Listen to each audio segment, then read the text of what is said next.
Good afternoon, friends. Like Catriona, I was at church this morning, so I arrived a little late, but it's been a great pleasure to join halfway through this celebration.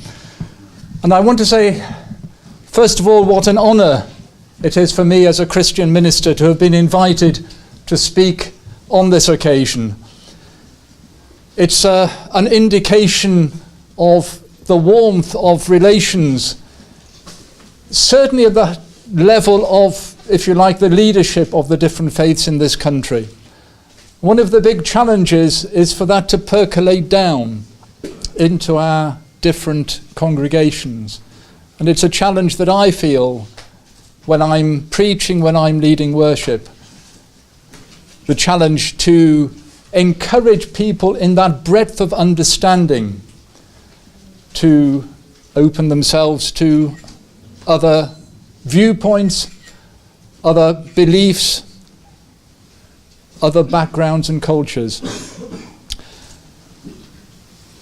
I want to give you a couple of quotes from my own Methodist tradition. I'm not going to go into a long history of Methodism, but the founder of Methodism in the middle of the 18th century, John Wesley, hence we are often called Wesleyans, was a man ahead of his time.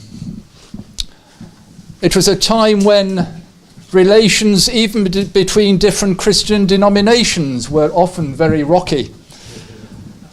And to imagine reaching out to non-Christian faiths was almost unheard of. He preached many hundreds of sermons, but I want to give you short quotes from two of them. A sermon on bigotry. And this is how he defined bigotry. Too strong an attachment to or fondness for our own party, opinion, church, and religion. Let me just repeat that. Too strong an attachment. Bigotry is too strong an attachment to or fondness for our own party, opinion, church, and religion. In the nature of England at that time, there weren't many opportunities for interaction, particularly with Islam. There were more with Judaism, but even that was undermined by centuries of misunderstandings.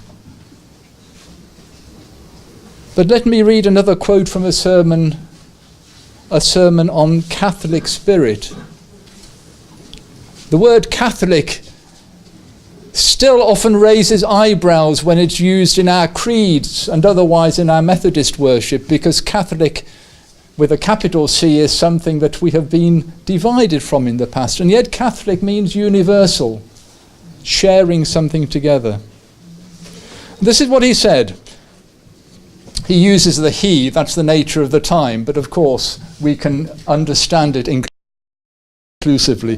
While he is steadily fixed in his religious principles on what he believes to be the truth as it is in Jesus, from a Christian viewpoint, while he firmly adheres to that worship of God which he judges to be the most acceptable in his sight, and while he is united in the tenderest and closest ties to one particular congregation, and this is where the important bit comes, his heart is enlarged towards all mankind, those he knows and those he does not.